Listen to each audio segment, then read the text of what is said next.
Emissary? You don't have to call me that, Nevin. All right, Captain. What's been the point to all of this? I've seen people who've been dead for years in this place. Admiral Cole, Counselor Elbury, Robin Leffler, even Captain Narrows. Why? Nothing that has happened here has been without reason. Each of them have had lessons you require when you return to Odyssey. But there is much we have yet to discuss, Nevin. That's why I've come to you, to help you understand how your past and your present both contribute to the future you must secure, and the destiny you have always been meant to fulfill.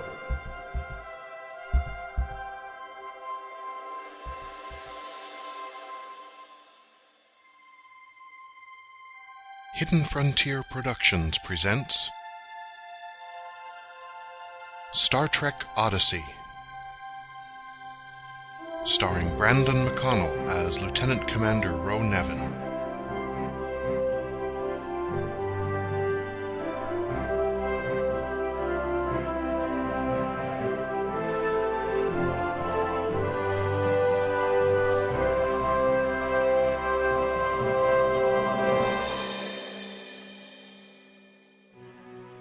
Episode 300, A Light in the Dark. Written and directed by Cameron T. Burton.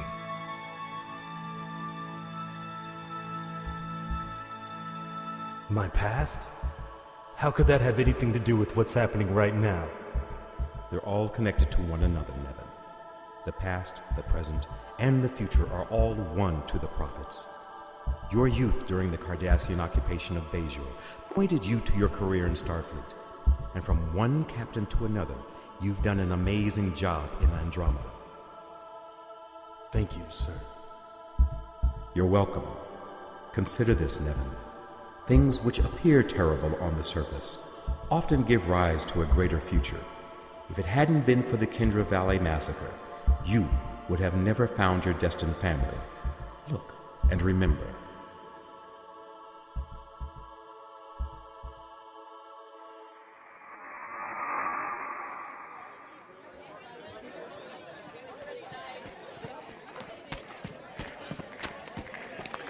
Just leave me alone. Mother! She cannot hear or see us, Nevin.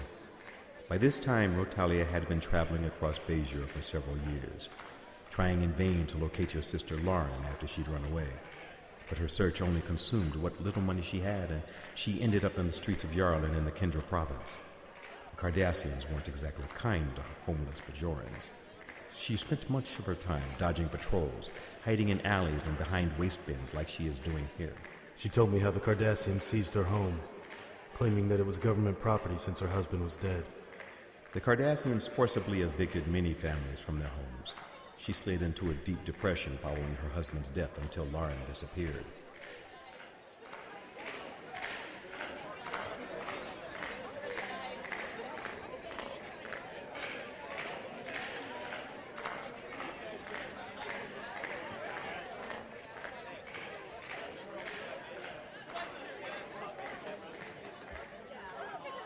He's gone.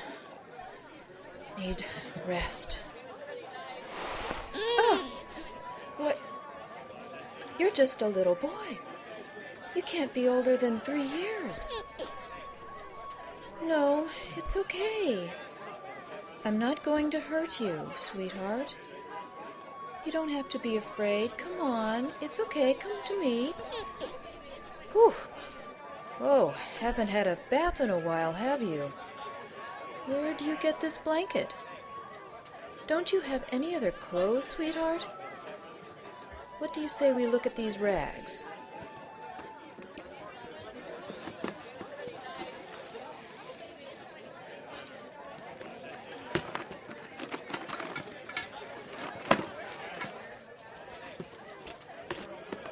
Not even a family earring.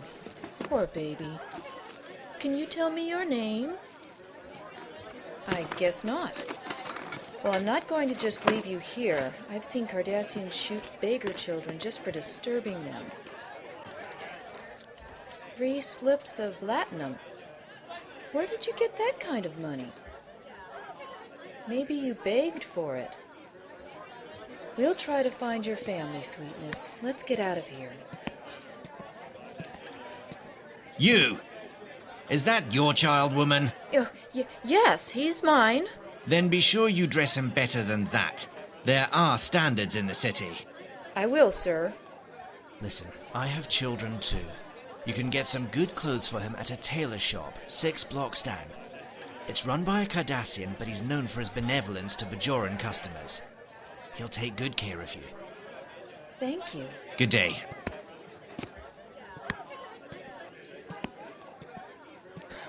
Like I'd trust a spoonhead. Then again, I guess we don't have much choice, do we? We need to get you cleaned up and get you something to wear besides this disgusting blanket. Come on.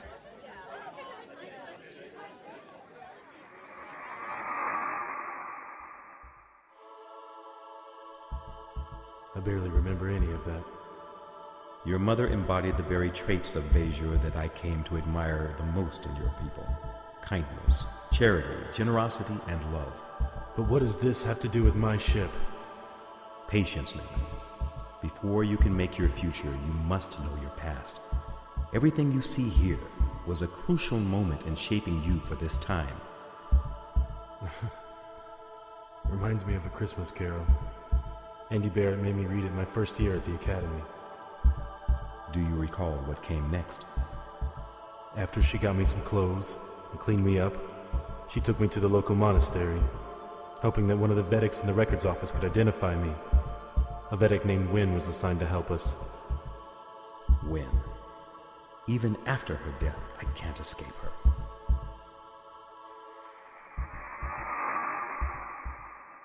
Welcome, my child. Be seated. What is your name? I am Talia, Vedek. I have come in need of help. I am here to assist any Bajorans. What can I do for you? I found this boy in an alley. I was hoping to learn who his family is so I can return him to his parents. A truly worthy task. The prophets must smile on this boy. To have guided such a caring person to him in his obvious hour of need. It seems like you've taken good care of him. Do you know his name? No, Vedek. He hasn't spoken a word since I found him. I see. I assume he has no earring? He had absolutely nothing when I found him. What a pity. It makes identification much more difficult. But I may be able to make some progress with the DNA sample.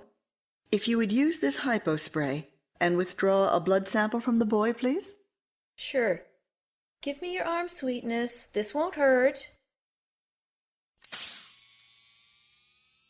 Here you are, Vedek. Thank you, child. I just need to connect it to this terminal.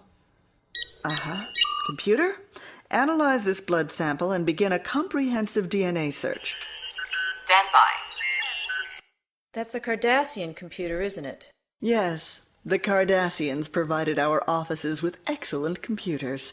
They prefer orderly records. It's the only thing about them I find even remotely redeemable. I am sorry. It appears that his parents were killed in a bombing in the Kendra Valley. There's no living family at all, in fact. How did he make it all the way here to Yarlin? I'm not sure. Perhaps he was rounded up and brought here by the Cardassians, but that doesn't explain why they wouldn't have disposed of him, unless he escaped them somehow. He may be the only survivor of an entire family. What would happen to him then? Well, I can take him to the resettlement center, but it wouldn't be a good place for him. They're severely overcrowded and understaffed. A child belongs with a family. I have no home, Vedek. I've had to give up my search for my daughter, and I have no money. I'm barely surviving on my own. You have no husband? He died during a Cardassian interrogation. Oh, I am sorry, child. You must miss him terribly. I do. But he's not the issue right now. What do I do with this child, Vedek? Look into your heart, child. Your heart must guide your decisions for this boy. Quiet your mind and listen. Then you will hear the prophets telling you what you should do.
I want to keep him, Vedek. I believe it's what the prophets want. The prophets take care of those who cannot care for themselves. May they bless you, child. Do you wish to use his family name or give him a new name? I want to name him after my father. His name is Nevin. Oh! From that embrace, I'd say he likes that name, my dear. As well as you. I'll enter it into your family's records. You have given the prophets reason to smile this day, Rotalia. Raise your new son to serve them well. But won't the Cardassians object to this? I doubt it. Secretary Cubis convinced the Cardassians not to interfere with our social services, though they do supervise. As long as the boy is not running wild in the streets, they won't object, child. I promise you that I'll see to it. Thank you, Vedek. May the prophets walk with you. And with you, child. That is the first time I've ever seen Winn do anything charitable. I was in the academy most of the time she was Kai, but I know what you mean. The kindness of Rotalia was an impression on a deprived child that would last through life, even when your lives together took a turn for the worse. Do you remember, Nevin? We spent that night together in another alley, warmed by a fire. She spent the last of the money she found with me to buy us some food. The next morning we awoke to an unpleasant surprise. The Bajorans residing on the streets of Yarlin were being rounded up and removed to labor camps. Because the Cardassians were attempting to bring order to the cities. We spent the day on a cramped ground transport, being taken across the valley. The transport had no ventilation and we only had minimal field rations halfway through the trip. It was night when we finally arrived at the labor camp out in the middle of nowhere.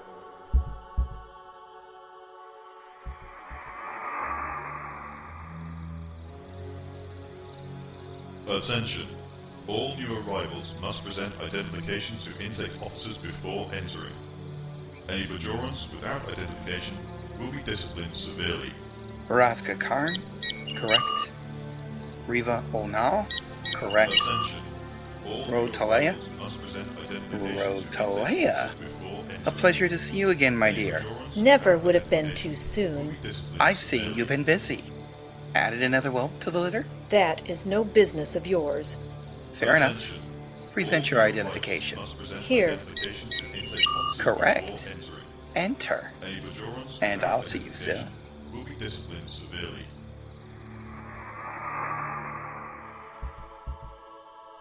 At the time, I didn't understand why she was so afraid of him. Many Bajoran women were victimized by the Cardassians during the occupation. We were registered, deloused, and assigned to our barracks. Since I was so young, Mother was allowed to keep me with her. The prisoners in the camp were permitted to practice their religion thanks to the edicts of Gul Dukat. He believed that allowing the Bajorans to practice their faith would help foster friendship with the Cardassians. He never understood that they would never accept Cardassian rule.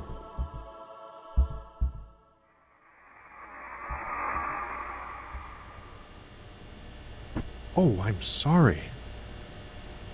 Well, looks like the Cardassians are sending homeless Bajorans from everywhere. Dakhurven. Talia? Well, hello there. Who are you? My new son. I took him in off the streets. I see. Kindness is a worthy virtue in the eyes of the prophets, Talia. Do you have a name, little guy? Go ahead, honey. You can tell him. Won't Nevin? Evan. After your father, Talia? Yes, You've made the prophets smile. so I've heard. And Gale, too. I don't doubt that my brother would have taken this child for his own. Thank you, Dakhurven. Services are about to start. Are you joining us? Yes. Then let's go in.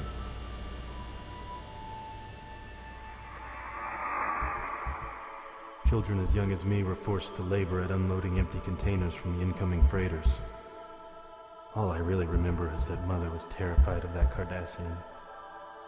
In our 4th week there, an edict came down from Gul Dukat to reduce daily quotas by 20% and to abolish child labor. As I recall, Dukat abolished child labor his first month on the job.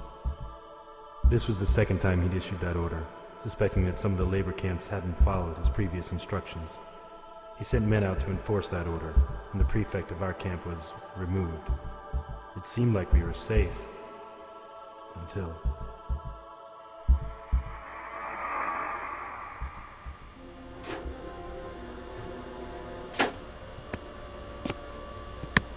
Wake up, Talia. My friends and I have something for you. Malek, That's Glinn, Malek to you, woman. you've been promoted? For what? Most Bajoran women violated? It'd be too noisy in here. Gag her? Bring her with us. No! No! No! No! No! Bring the boy and keep a knife at his throat. If she resists, kill him. I've got the girl. No! No! No! Please! Please! I won't fight you. Just leave it alone. If you don't fight us, your child will be safe. Let's go. Do I have to see this again? I'm sorry. I was so scared when they took us into that storehouse. That Cardassian kept his knife at my throat while they tied Mother to one of the energy conduits. The warehouse is soundproof, man. Take off her gag. You've had too much Kanar, Malek. Please don't do this. Come on, Talia. You know you want this. Kiss me. Now that's not a friendly attitude, Talia. Guess we'll have to teach her to respect her betters, boys. Gag her again.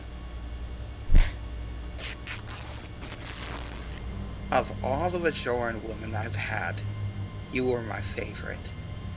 Now relax, Talia, and show these green rookies a good time. You're their first.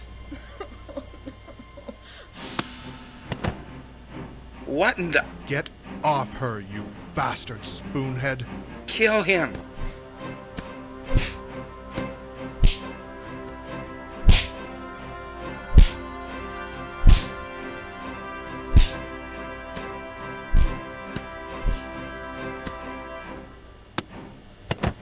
Last warning, Cardi. I've got your friend's disruptor aimed right at your head. You're going to be executed for this. We'll see. Still alive. The paw wraiths must love this guy. Here, Talia. Let me get this gag off you. You didn't kill him? It wasn't necessary. Nevin? Is he... He's right here. He's fine. Don't cry, Mama. Dakhurven, what have you done? Saved your lives, that's what. But those two, they're dead. The Cardassians will kill you. I'll worry about that. Come on, let's get you two out of here. Oh, Shh, shh.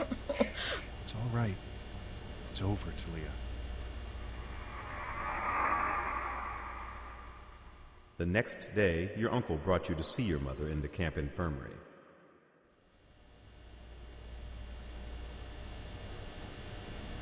There's your mama, Nevin. Oh, come here, sweetness. Give me a great big hug. Dakhurven, what happened? Glinn Malek has been censured and transferred out of this labor camp. Gul Dukat sentenced him to 6 months working in Tarak Nor's ore processing center. The other 2 Cardassians died. Gul Dukat decided that I had good reason to act since I was protecting my family. Dakhurven, listen to me. After last night, I realized that there's no certainty that I can protect Nevin here. If something happens to me, promise me you'll take care of him. You're asking a lot, Talia. Your caring for him proves you still follow the path the prophets have laid out for you. I just wonder why you couldn't have taken him to one of the orphanages. Are you asking as a Vedek, or as my husband's brother? Perhaps both. Well, I just couldn't leave this little guy to those orphanages. We may not have much, Dakhurven, but we can offer him things that those places never could. Love, family, guidance. Those are important things. Things that Gale and I gave Laren, And when I saw Nevin, I fell in love, almost as if he were my own child. Does that make any sense to you? Actually, it makes perfect sense, Talia. I know I've just sprung him on the family, but I'm not going to apologize for doing the right thing. So, if something happens to me, will you take care of him? The prophets have guided you well. You have my word that Nevin will be protected. Right now, I'm more concerned for you. I'm going to be fine, Dakhurven. That's not what I mean. But it's time you knew the truth. There's something we never told you about Gale. We kept it from you because you took his death so hard. I don't understand. Gale didn't die during an interrogation. It was a debriefing. How dare you! My husband was not a collaborator. How can you say such things about your own brother? Talia, face the truth. My brother was working for the Spoonheads. If Gale were here right now, he'd turn me over to them for last night. He sold out his people, and the Cardassians killed him for the favor. There's no proof.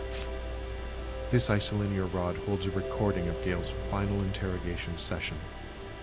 I can arrange for you to see it, but it's very graphic. It confirms that he was working for them. Take my ear. Feel my pach. Gauge the truth for yourself. You're not lying.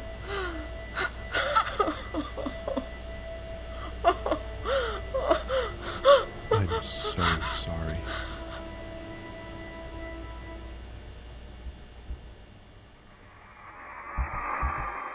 We spent 6 years in the labor camp until Gul Dukat ordered the release of every Bajoran there as a gesture of friendship. They rewarded his gesture with an assassination attempt, their third one. But before he retaliated, my uncle had joined the resistance and managed to smuggle Mother and me off Bajor to one of the colonies on Valo 2. When we first arrived, the man who ran the colony, Keeve Falor, informed us that my sister had resided there for a brief period, around the time Mother had found me. Keeve believed that she enlisted in Starfleet. If my math is right, this is when Starfleet launched the Enterprise D. It was. I remember receiving the Federation news broadcasts about it. The images of that ship excited me. The entire Federation was excited. It was the first Enterprise in 20 years. Even in this day and age, symbols can be important to people. But on Valo 2? Conditions were tough on Valo, but Mother and I were as happy as we could be. I was 10 years old, and I'd never been as happy in my life. To run and play with other kids my age and working in the dining hall. Mother hadn't brought herself to remarry because, well, she still loved Gale. And her time at the labor camp was not good for her. Her years of exposure to unprocessed uranium ore would have drastically shortened her life. Yes. She was told she had a decade to live, but without the constant care she needed, her health declined more quickly. In a few months, she couldn't even walk without a cane.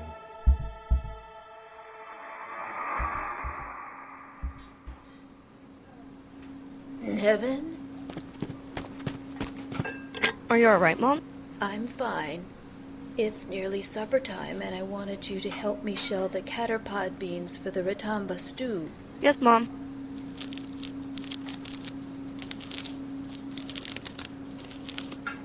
What did you learn in class today, sweetness? We studied the astronomy of the Bajoran system. It was stuff most of us already knew. I already knew the names of the planets and the moons. I even know most of the asteroid designations in the Denorius belt. Most of the kids wanted to get out and play Get the Cardi. I wish you wouldn't play that game. It serves no purpose but to promote violence. Mom, it's just a game. Besides, Keeve thinks it's okay. To coerce children into the resistance when they're too young. Are you talking about me? Or Laren? I'm sorry, Mom. It's all right. I just wish I could see Laren before... I understand, Mom. You work on the caterpods while I chop the Yabora meat.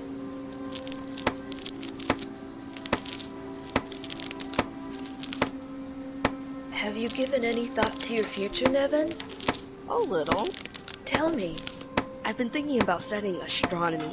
I think it's real interesting. You always have been a stargazer, honey. That's a wonderful choice. The Bajorans charted many stars before the occupation. If it ever ends, perhaps Bajor will begin exploring them. You could be on one of those ships. I don't think so. I've studied Bajoran history, Mom. They were never really interested in exploration. Even if the Cardassians left Bajor, I doubt they changed that much. You're probably right. Change never has come easily to us. Have you considered other ideas? Well, I kind of thought about joining Starfleet when I'm old enough. I know they send ships really far into space, and I could see things that no Bajoran has ever seen. If we were on Bajor, I'd have you consult an orb about that. Do you think that's where you belong, and not with your people? Well, it's not that I don't care what happens to Bajor. I do. But I feel the stars are calling me, Mom. I want to see them all. Come here. Give me a hug. You can never disappoint me, Nevin. I will always be proud of you, no matter what happens. You have made these last years such a joy for me. And I love you so much. I love you too, Mom.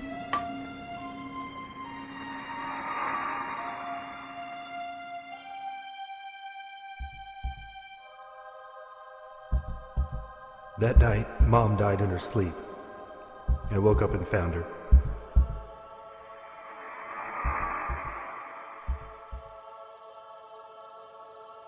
Mom?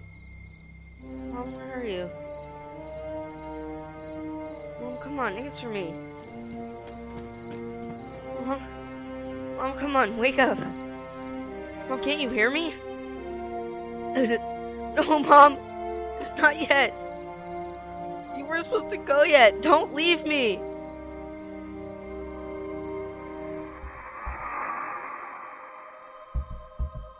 My uncle said her pa went to walk with the prophets. That never offered me much comfort. Words never do offer much comfort, Nevin. Comfort is found in our memories of those we lose, but it's a double-edged sword because those same memories can also cause pain. Over time, the pain eases. Yes, but it was years before I came to terms with it. But looking at it now, do you see? The feeling you described of being called by the stars, it was the prophets reaching out to you. But after your mother died, you suffered a crisis of faith and no longer attended the local Vedek's classes, no longer able to agree with their instruction. You turned to science for answers. Years later, when you met your sister, she helped point you toward your destiny. But this didn't help resolve your personal crisis, did it? It did at first. I met her when the Enterprise brought her to Valo 2. The Bajorans had been accused of attacking a Federation colony. Captain Picard and his crew asked Keeve Falor to help bring an end to any further incidents. Initially, he was reluctant.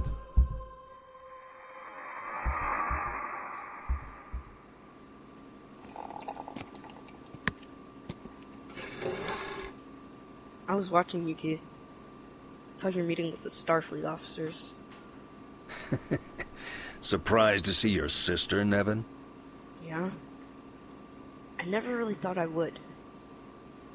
How well do you know her, Keeve? We've met. Her resistance cell came here a long time ago, before you did.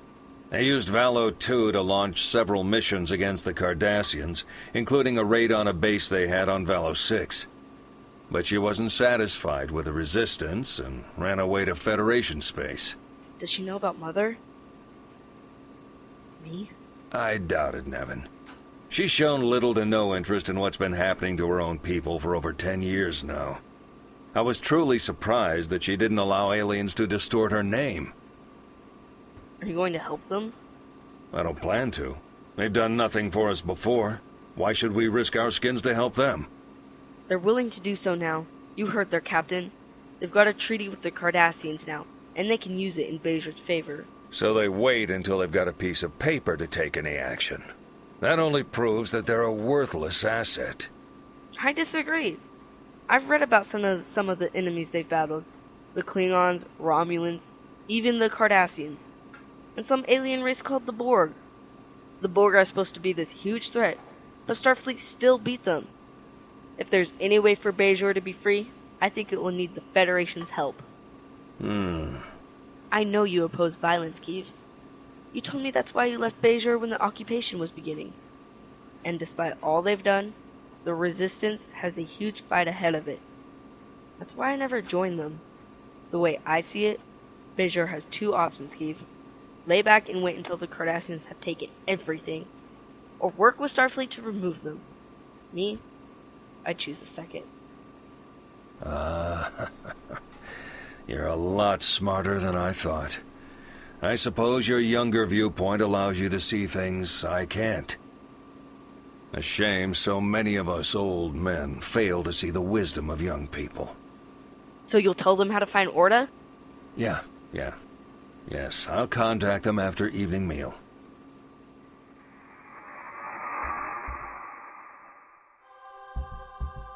Keeve kept his word and advised the Enterprise of Orda's location. And it turned out that the Cardassians had been responsible for the terrorist attack on Solarian 4. I remember those reports. Admiral Clynell's duplicity was a major scandal. I remember my head spinning when Keeve explained all of it to me. Cardassians do love convoluted strategies. But then Keeve surprised me. She'd asked to meet with me.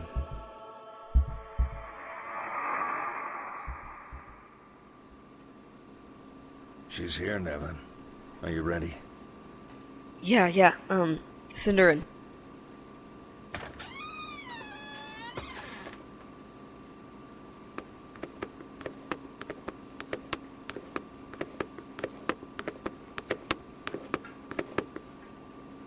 Hello. Hi. I guess I'm your brother. I'm Nevin. How come you're not wearing your earring? Starfleet uniform codes. They're rather strict. I'll leave you two alone. Captain Picard promised me a report on this entire incident and what he intends to do about the Bajoran situation. Thanks, Keeve.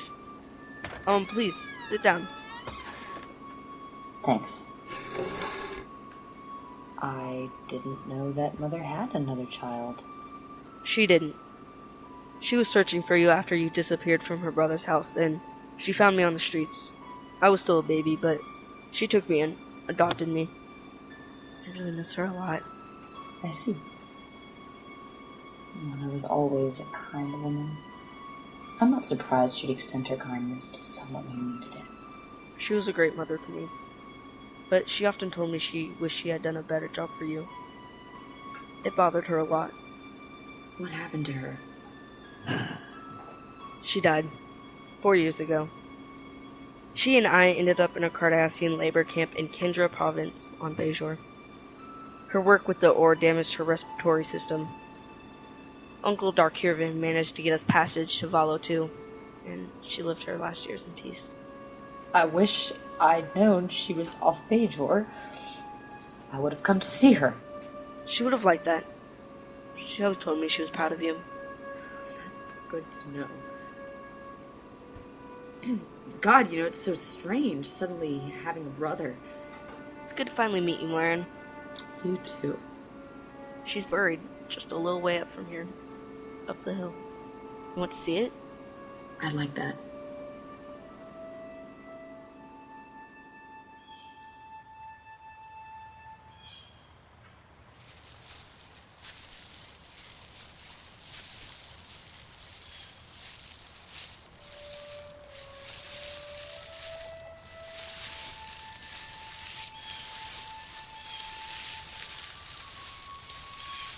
It's right over here. Yeah, right here. Here rests Talia, daughter of Miro Nevin and Miro Iwan, wife of Gale, mother to Laren and Nevin. Her pa has joined the prophets. I'm sorry I wasn't here for the funeral. It was nice. Uncle Dakhurven came from Bajor just to make sure it was done right. I'm glad you were there for her. I'm going to join Starfleet someday. I want to see the stars. Well, if you're tough enough to survive a Cardassian labor camp, you could definitely make it through the Academy, Nevin. We spoke for nearly 2 hours, until she was summoned by Captain Picard. I watched from a distance as he invited her to stay aboard his ship. As I watched them beam up, she saw me and smiled. And I knew that one day I'd be leaving Valo 2 to enter Starfleet too.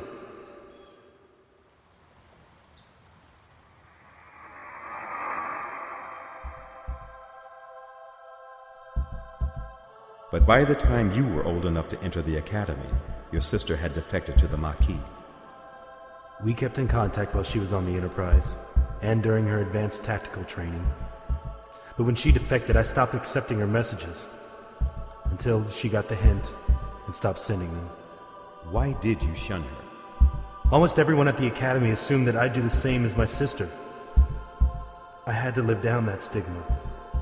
Even after the Dominion destroyed the Maquis and she returned home, you never forgave her. After the Dominion War ended and she began serving on Deep Space Nine and she tried to reach you again, you still refused to accept her.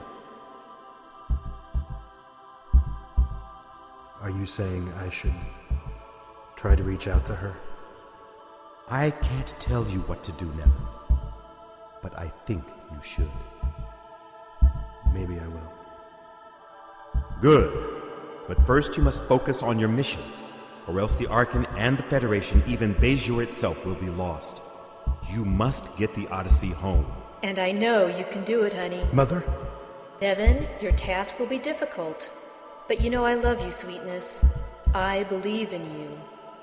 Give me a hug. I see now why you showed all this to me, Captain. You're right.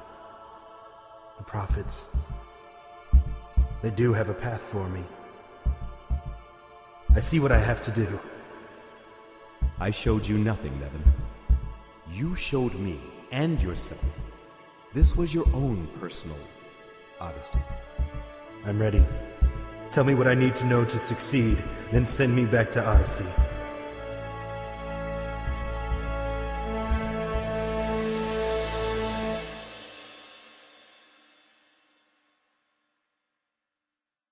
This episode is dedicated to the memory of Michael McCullough.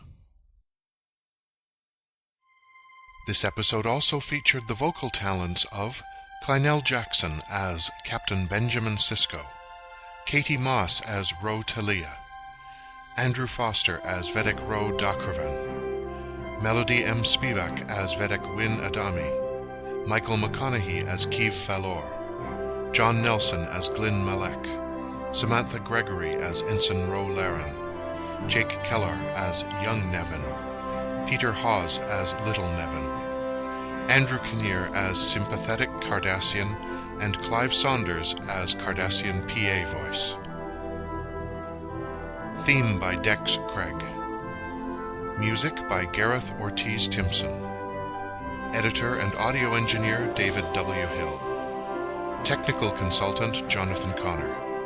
Executive producer Rob Caves. Star Trek Odyssey is a Hidden Frontier production.